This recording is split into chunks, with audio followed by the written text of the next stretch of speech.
Salam əziz izləyicilər. Bugünkü dərsimiz Günəş sobası adlanır. Hər gün biz hərəkət edirik, oynayırıq, yazırıq və oxuyuruq. Evdə lampalar yanır, televizor işləyir, maşınlar hərəkət edir. Bütün bunların baş verməsi üçün enerji lazımdır. Təbiətdə müxtəlif enerji mənbələri var. Günəş, külək və su belə enerji mənbələrinə aiddir.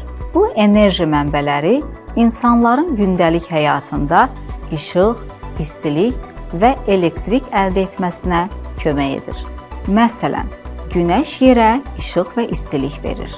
Külək əsəndə külək turbinlərinin pərləri fırlanır, nəticədə elektrik enerjisi yaranır. Su hündür yerdən aşağı axarkən güclü axın yaranır. Bu axın su elektrik stansiyalarında turbinləri fırlatmaqla elektrik enerjisinin alınmasına səbəb olur. Günəş, külək və su təbiətin bizə verdiyi faydalı enerji mənbələridir. Onlar təmiz və bərpa olunan enerji mənbələri hesab olunur. İndi isə Günəşin bizə verdiyi enerji və ondan necə faydalana biləcəyimiz barədə danışaq. Günəş həm işıq, həm də istilik mənbəyidir. Günəş şüaları toplanaraq istilik yaradır və biz bundan da faydalana bilərik. Günəş enerjisi ilə yemək bişirmək mümkündürmü? Gəlin birlikdə bir video izləyək. Gördüyümüz kimi insanlar günəş enerjisindən istilik mənbəyi kimi istifadə edərək yemək bişirmək üçün soba düzəldirlər.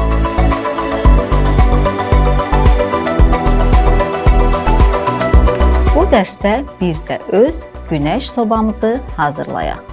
Bunun üçün bizə lazım olan ləvazimatlar ətraf mühit və enerji dəsti, qara kağız, termometr, iş vərəqi, şəffaf stəkan, yapışqan lent lazım olacaq. İlk olaraq dəstin içərisindəki əks etmə kağızlarını götürüb, qatlama xətti boyunca bir-birinə keçirib, gümüşü üzü içəridə olmaq şərti ilə birləşdirirəm.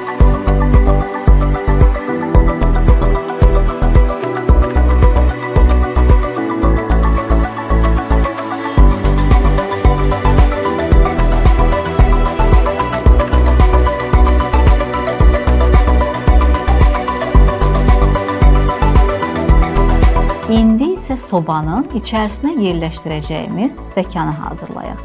Qara kağızın rəngli yüzünü xaricə olmaqla stəkana büküb su ilə dolduraq.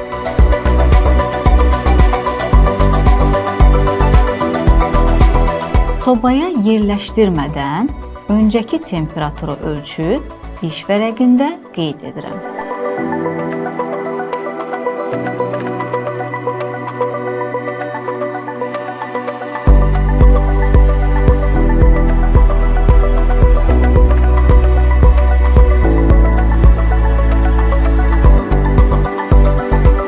Hazırladığımız günəş sobasını günəş işığının altında yerləşdirmək lazımdır.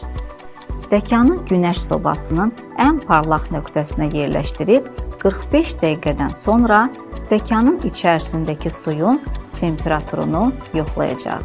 Bu müddətdə ekranda verilən sualın cavabını tapın. Yay tətilində Azad və Rüstəm görüşüb birlikdə gəzməyə gedirlər. Onlardan biri havanın çox isti olduğunu deyir, digəri isə o qədər də isti olmadığını bildirir. Sizcə uşaqlardan hansı havanın daha çox isti olduğunu düşünür? Bəli, istini daha çox hiss edən Rüstəmdir. Çünki tünd rənglər günəş şüalarını udur. Gördüyünüz kimi biz də öz günəş sobamızda qara rəngli kağızdan istifadə etdik. Bizim sobamızda əks etdirici panel günəş şüalarını toplayaraq stəkanın səthində yerləşdirdiyim qara kağız günəş şüalarını udaraq suyun isinməsinə səbəb olur. Təyin etdiyimiz vaxt tamamlandı. İndi gəlin suyun temperaturunu yoxlayaq. Temperaturu ölçərkən biraz gözləmək lazımdır. Çünki termometr dərhal düzgün temperaturunu göstərmir. O, ölçdüyümüz cismin və ya mühitin temperaturuna uyğunlaşmalıdır. Bir müddət sonra termometrdəki rəqəm dəyişməyi dayandırır. Bu zaman temperatur təyin edilmiş olur.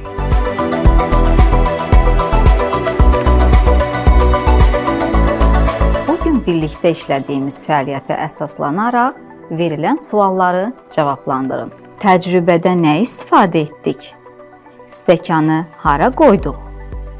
Günəş sobasına qoyulmuş stəkanda nə dəyişdi? İstiliyi necə yoxladıq? Təcrübədən nə öyrəndik? Bugün günəş enerjisindən istifadəni və günəş sobasının necə işlədiyini öyrəndik. Növbəti dərsdə görüşənədək.